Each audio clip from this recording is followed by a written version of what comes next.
Effective immediately, your position is being eliminated due to restructuring. Sign this by Friday or you get nothing. Brian Kessler slid the severance contract across his mahogany desk like he was dealing cards. I sat there, staring at the document that would end 31 years of my life at Norcross Systems, Inc., 27 days. That was all that stood between me and my full pension, and this 39-year-old CFO knew it. My name is Teresa Langford, and I am 59 years old. For over 3 decades, I have served as Director of Compliance at Norcross Systems, a logistics software company here in Denver, Colorado. I started as a junior analyst fresh out of college when the company had 12 employees and operated out of a converted warehouse. I watched it grow into a 200-person operation with offices across 3 states.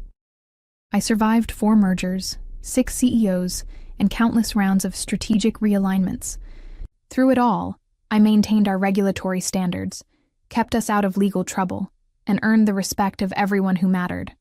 Everyone except Brian Kessler. He had been promoted to CFO just 8 months ago, brought in from some consulting firm to optimize operational efficiency. From day one, he made it clear he viewed compliance as a necessary evil rather than a business safeguard. During budget meetings, he would roll his eyes whenever I requested resources for regulatory updates.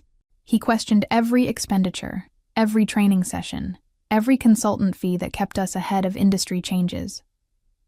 "This is purely a business decision," Brian continued, adjusting his designer tie. "Nothing personal.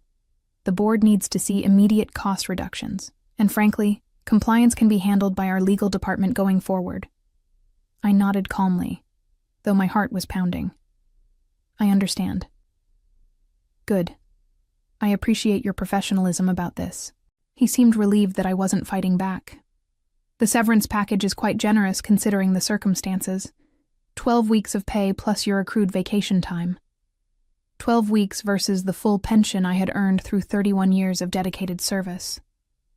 The mathematics were insulting, but I kept my expression neutral. Something felt wrong about this timing. Too convenient. Too calculated. In all my years at Norcross, I had never seen anyone terminated this close to pension eligibility. Company policy explicitly protected employees within 30 days of vesting, yet here I sat, with a termination letter dated exactly 27 days before my milestone. "I will review this carefully," I said, placing the contract in my briefcase. "Remember, Friday is the deadline. After that, the offer expires completely." As I walked out of his office, I caught my reflection in the lobby's glass doors. I looked like any other woman approaching retirement. Gray hair, neatly styled, conservative business suit, sensible shoes. What Brian didn't see was the fire burning behind my calm exterior, or the network I had built over 3 decades in this industry. I returned to my office on the 14th floor, the same corner space I had occupied for the past 8 years. The walls were lined with regulatory certificates, industry awards, and photographs spanning my career at Norcross. There was the picture from our first major software deployment in 2003, another from the company's 20th anniversary celebration, and dozens more chronicling the evolution of both the company and my role within it. My assistant, Patricia, knocked softly on the doorframe. "Teresa, I heard rumors. Is everything okay?" "I am clearing out my office," I said simply. "My position has been eliminated." Her face went pale. "But you're so close to retirement. Can they do that?" "Apparently they can." I began removing personal items from my desk drawers, each one a small piece of my professional life. The stress ball from our 2015 audit marathon. The coffee mug Ruth Delgado had given me when she retired 6 months ago. A framed photo of my late husband David, taken during our anniversary trip to Yellowstone. Patricia lingered in the doorway, clearly wanting to say more but uncertain how to help. She had worked with me for 4 years and understood better than most how integral I was to Norcross's operations. I handled everything from FDA compliance for our medical logistics clients to transportation regulations for our freight management systems. My departure would leave a massive knowledge gap that couldn't simply be absorbed by the legal department. Teresa, this doesn't make sense, Patricia whispered. The Morrison audit is next month. The DOT certification renewal is due in 6 weeks. How can they possibly? They will figure it out, I interrupted gently. They always do. But even as I said it, I knew Patricia was right. Brian Kessler had no idea what my department actually did. He saw compliance as paperwork and bureaucracy, not as the complex web of relationships and expertise that kept Norcross functioning legally across multiple jurisdictions. I had spent years building connections with regulatory agencies, understanding the nuances of ever-changing requirements, and developing internal processes that made compliance seamless for our operational teams. The irony wasn't lost on me. 3 months ago, I had prevented a potential lawsuit that could have cost the company millions when I caught a software glitch that was incorrectly calculating freight classifications. 6 months before that, I had negotiated with state regulators to avoid penalties when our Jacksonville office accidentally processed shipments using outdated hazmat protocols. These weren't just administrative tasks. They were business-critical interventions that protected Norcross's reputation and bottom line. As I packed my final box, I thought about Ruth Delgado's retirement party 6 months ago. She had pulled me aside that evening and said something that seemed casual at the time, but now felt prophetic. Watch out for the young ones who think experience is expensive rather than valuable. The box containing 31 years of my professional life fit easily in the trunk of my Honda Accord. As I drove through downtown Denver toward my home in Lakewood, I couldn't shake the feeling that something deeper was happening at Norcross. Brian's termination speech had been too polished, too rehearsed. The severance contract had been prepared in advance, with specific clauses that seemed designed to prevent me from seeking legal recourse. I had seen enough corporate maneuvering over the years to recognize a setup when I encountered one. The timing was suspicious. The explanation was weak. And most telling of all, Brian had seemed nervous despite his confident performance. He kept checking his watch and glancing at his computer screen as if he was following a predetermined script. My phone rang as I pulled into my driveway. The caller ID showed Patricia's number. Teresa, I had to call you. After you left, Brian came down to your office with 2 people I didn't recognize. They spent an hour going through your files and computer. When I asked what they were doing, Brian said they were securing sensitive materials for the transition. Did they take anything? They loaded everything into boxes, all your physical files, your computer, even your desk calendar. And Teresa, there's something else. I overheard Brian on a call afterward. He was talking to someone about Phase 2 and mentioned that the legal department needs to be insulated from liability. What does that mean? I sat in my car for a moment, processing this information. Patricia, I need you to be very careful about what you say and do at work. Don't ask questions about my termination, and don't discuss this conversation with anyone. Are you going to fight this? I am going to explore my options. After hanging up, I remained in my driveway for several minutes, staring at my modest 2-bedroom house. David and I had purchased it in 1995, planning to pay it off before retirement. We had succeeded, thanks to careful budgeting and my steady income at Norcross. The pension I was now being denied would have allowed me to maintain my lifestyle, travel, and maybe even spoil the grandchildren I hope to have someday.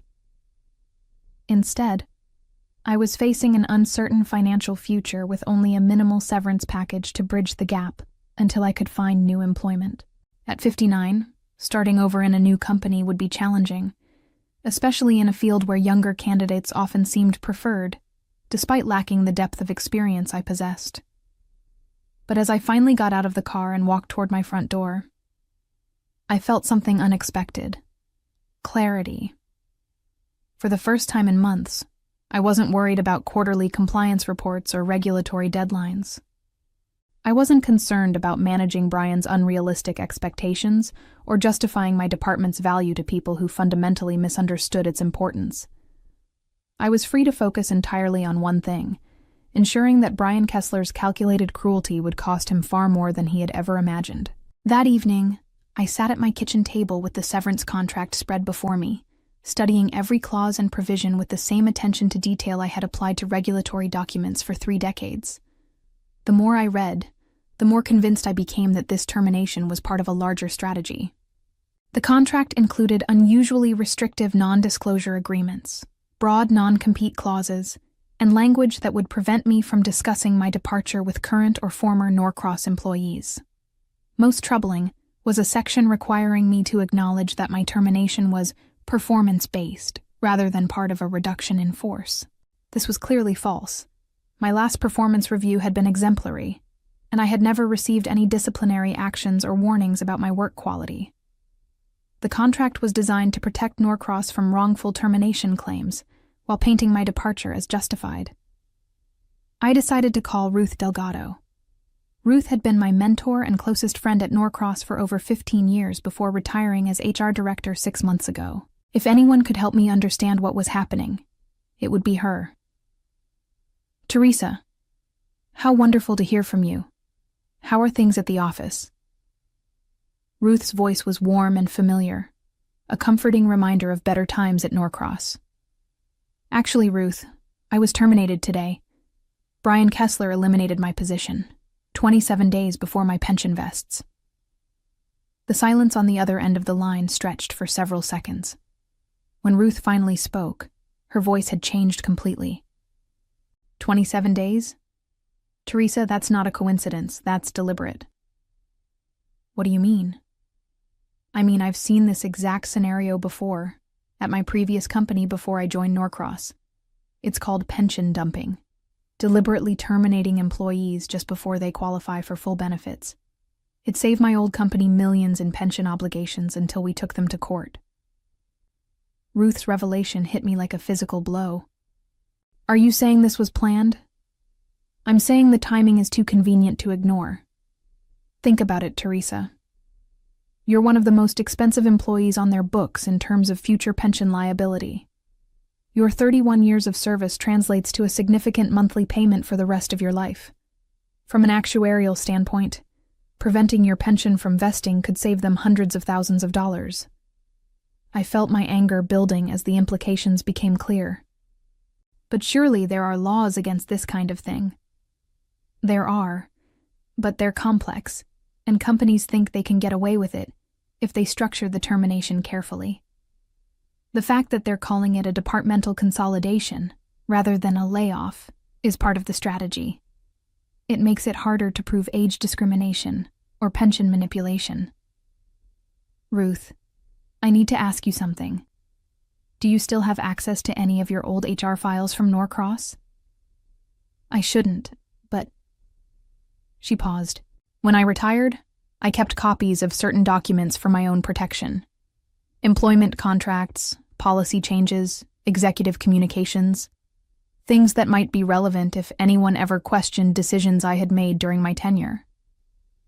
Would any of those documents be relevant to my situation? Possibly. Teresa, why don't you come over tomorrow? We should go through everything together. And I think you should know, I heard rumors before I retired about changes to the pension plan that were being discussed at the executive level. I never got details, but Brian Kessler was heavily involved in those conversations. After hanging up with Ruth, I made myself a cup of tea and sat on my back porch, looking out at the mountains in the distance. For 31 years, I had given Norcross Systems my best effort, my loyalty, and a significant portion of my life. I had worked late nights and weekends, missed family gatherings for urgent compliance issues, and consistently put the company's interests ahead of my own convenience. Tomorrow, I would begin to discover just how little that loyalty had meant to them. Ruth lived in a well-maintained ranch house in Westminster, about 20 minutes from my own home. When I arrived the next morning, she greeted me at the door with coffee and a grim expression that told me she had spent the night thinking about my situation. I've been going through my files, she said, leading me to her home office. Teresa, what I found is worse than I initially thought. Her desk was covered with manila folders, printouts of emails, and handwritten notes. Ruth had always been meticulous about documentation, a trait that had served her well during her HR career, and was about to serve me even better. "This email is from February," she said, handing me a printed message. "It's from Brian Kessler to the executive team, discussing pension liability optimization. Look at this paragraph." I read aloud. "Our analysis indicates that preventing certain high-tenure employees from reaching full vesting could significantly improve our quarterly projections. Legal recommends structuring any necessary workforce adjustments as performance-based terminations or departmental consolidations to minimize exposure." My hands were shaking as I continued reading. The email specifically mentioned identifying employees within 60 days of pension vesting and developing appropriate transition strategies for their positions. While it didn't mention me by name, the timing and criteria made it clear that I had been targeted months ago. "Ruth, this is evidence of conspiracy. How did you get this?" Executive emails were automatically copied to HR for documentation purposes. It was company policy to ensure we had records of all employment-related decisions. When I retired, I kept copies of sensitive communications that might be relevant to future legal issues. I never thought I'd need them this soon. She handed me another document, a spreadsheet showing all Norcross employees within 90 days of pension vesting. My name was highlighted in yellow, along with 3 others: James Morrison from IT, Sandra Williams from Sales, and Robert Chen from Operations. Next to each name were notes about potential restructuring opportunities. "Teresa, you weren't the only target. They're planning to eliminate anyone who's about to become expensive in terms of pension obligations." I felt sick. This wasn't just about me. It was a systematic plan to cheat long-term employees out of their earned benefits. "Have any of the others been terminated yet?" "Not yet, but according to this timeline, James Morrison is scheduled for next month, Sandra Williams in 6 weeks. They're spacing out the terminations to make them look unrelated." Ruth pulled out another folder, this one containing internal memos about the compliance department specifically. "These show that Brian has been building a case against your department for months. He's been documenting every minor expense, questioning every consultant fee, and creating a paper trail to justify eliminating the position. But the department is essential. We prevent legal issues that could cost millions." "That's not how Brian sees it. Look at this memo from him to the CEO." She handed me a document titled Operational Efficiency Analysis, Compliance Department. The memo argued that compliance functions could be streamlined by transferring responsibilities to the legal department, resulting in immediate cost savings of over $200,000 annually. What the memo failed to mention was that the legal department had no expertise in regulatory compliance, no relationships with regulatory agencies, and no understanding of the day-to-day operational requirements that kept Norcross in good standing with various government bodies. "Ruth, they're going to face massive problems without proper compliance oversight." "Probably, but that's not Brian's concern. He's focused on showing quick cost reductions to impress the board. If compliance issues arise later, he'll blame poor documentation or transitional challenges." As I studied the documents spread across Ruth's desk, I realized that my termination was just the beginning of a much larger problem at Norcross. Brian Kessler wasn't just stealing my pension.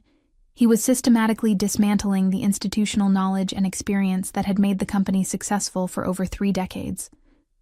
Ruth made fresh coffee while I continued reviewing the documents. Each piece of evidence painted a clearer picture of Brian Kessler's strategy, but also revealed something more personal and infuriating. He had been planning my termination since the day he was hired. "Look at this," Ruth said, returning with 2 steaming mugs.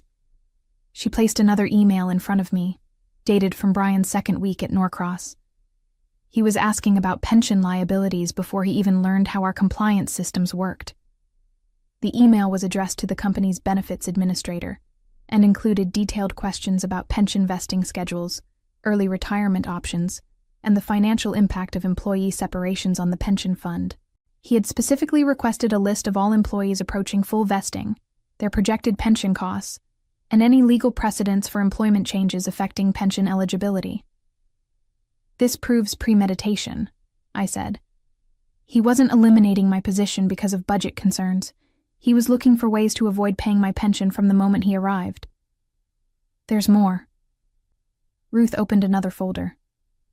Remember that presentation Brian gave to the board in June about right-sizing operational expenses? I attended that meeting as HR director. Here are my notes. Her handwritten notes were detailed and damning. Brian had presented a 5-year plan that included strategic workforce optimization, targeting employees with the highest benefit costs. He had used charts and graphs to show how eliminating legacy personnel could improve profit margins by up to 12% annually. When board members had raised concerns about losing experienced employees, Brian had dismissed their objections by arguing that institutional knowledge was less valuable than operational agility in a rapidly changing technology sector. He claimed that younger employees with current skills could handle traditional responsibilities more efficiently. The board approved his plan, Ruth said quietly. I voiced my concerns about age discrimination and the risk of losing critical expertise, but I was overruled. 3 weeks later, they announced my early retirement package. This revelation stunned me. Ruth, are you saying they forced you out too? Not exactly forced, but strongly encouraged. They offered me a very generous early retirement package and made it clear that my traditional approach to human resources wasn't aligned with their new vision. I was tired of fighting corporate politics, so I took the deal and left. I realized that Ruth's departure 6 months ago had been part of the same strategy that was now targeting me. By removing the experienced HR director, who might object to questionable employment practices, Brian had cleared the way for implementing his pension dumping scheme without internal resistance. Ruth, we have to stop this. Not just for me, but for James, Sandra, and Robert. And for any other employees who might be targeted in the future. I agree completely. But Teresa, we need to be smart about this. Brian has the legal department on his side, and he's been careful to document everything in ways that protect the company from obvious discrimination claims. She pulled out a legal pad and began writing. We need to build an airtight case that shows pattern and intent. The emails about pension liability optimization are good, but we need more. We need to demonstrate that your termination was pretextual, that the compliance department elimination was manufactured to justify getting rid of you specifically. How do we do that? We need documentation showing that your department was actually successful and necessary, that there were no performance issues with your work, and that the cost savings Brian claims are either exaggerated or will result in much higher costs down the road. I thought about my files and computer that Brian had seized the previous day. They took all my records, performance reviews, cost-benefit analyses, documentation of compliance successes, everything that would prove my value to the company. That might work in our favor, Ruth said with a slight smile. Taking your files could be seen as destroying evidence. And besides, I have copies of your performance reviews in my HR files. You've been rated exemplary for 8 consecutive years. Ruth and I spent the weekend organizing our evidence and developing our strategy. By Sunday evening, we had built a comprehensive case showing that my termination was part of a deliberate scheme to avoid pension obligations through age discrimination. We had Brian's emails about pension liability optimization, the spreadsheet targeting employees near vesting, documentation of the fake justifications for eliminating my department, and my exemplary performance reviews. On Monday morning, I called attorney David Richardson, whom Ruth had worked with during her previous company's pension dumping case. After reviewing our evidence, he agreed to take my case on a contingency basis. This is one of the clearest examples of pension manipulation I've seen, Richardson told us during our Tuesday meeting. The documentation is exceptional, and the pattern of targeting employees near vesting is obvious. We're going to file a formal complaint with the Department of Labor while simultaneously pursuing wrongful termination and age discrimination claims. That afternoon, Richardson filed our complaint, and by Wednesday morning, local news station Channel 7 was running a story titled, "Denver Software Company Accused of Pension Fraud." The reporter had obtained copies of our legal filing and was interviewing employment law experts about the broader implications of pension dumping schemes. By Thursday, the story had been picked up by the Denver Post and several industry publications. Norcross Systems was suddenly facing intense public scrutiny about their employment practices, and potential clients were asking questions about the company's ethical standards. Brian Kessler called me Friday morning, his voice tight with barely controlled anger. "Teresa, we need to talk. This situation has gotten completely out of hand." "I don't think we have anything to discuss, Brian. The board wants to resolve this matter quietly. We're prepared to offer you a very generous settlement." "I'll have my attorney contact you," I said, and hung up. The following Monday brought developments that exceeded even Ruth's optimistic expectations. Richardson called to inform me that the Department of Labor was launching a formal investigation into Norcross Systems' pension practices, and 3 additional employees had contacted his office, claiming they had been terminated under suspicious circumstances. "Teresa, this is becoming a class action case," Richardson explained. "We now have James Morrison, who was terminated last week, exactly 60 days before his pension vested. We have documentation of Sandra Williams being placed on a performance improvement plan despite stellar reviews, clearly setting up her termination. And we have a former IT director who was let go 2 years ago under circumstances that now look highly suspicious." Meanwhile, the media attention was intensifying. Channel 7 had interviewed pension law experts who explained how companies could save millions by systematically eliminating employees just before they qualified for full benefits. The story resonated with viewers because it represented a fundamental betrayal of the social contract between employers and loyal workers. Ruth called me Wednesday with news that made my day. "Teresa, I just heard from Patricia. Brian called an emergency meeting yesterday to announce that the compliance department is being reconstituted immediately. Apparently, 3 clients have raised concerns about regulatory oversight, and the Morrison audit next week has become a crisis because nobody understands your old procedures." "Are they offering me my job back?" "Not yet, but Patricia says Brian looked absolutely miserable during the meeting. The board has apparently been asking very pointed questions about why they eliminated such a critical function right before major compliance deadlines." By Thursday, Richardson received a call from Norcross's legal team requesting a settlement conference. The company was clearly feeling pressure from multiple directions: the federal investigation, negative media coverage, operational problems caused by my absence, and the prospect of additional lawsuits from other terminated employees. The tide was turning, and Brian Kessler was about to learn that stealing someone's pension after 31 years of service carried consequences he had never anticipated. As I looked toward the future, I realized that sometimes the greatest revenge is simply ensuring that the truth comes to light, and that my years of careful documentation and professional relationships had given me the tools to fight back when it mattered most. My journey to justice had taught me that loyalty and integrity, while not always immediately rewarded, ultimately provide the strongest foundation for both personal satisfaction and professional vindication.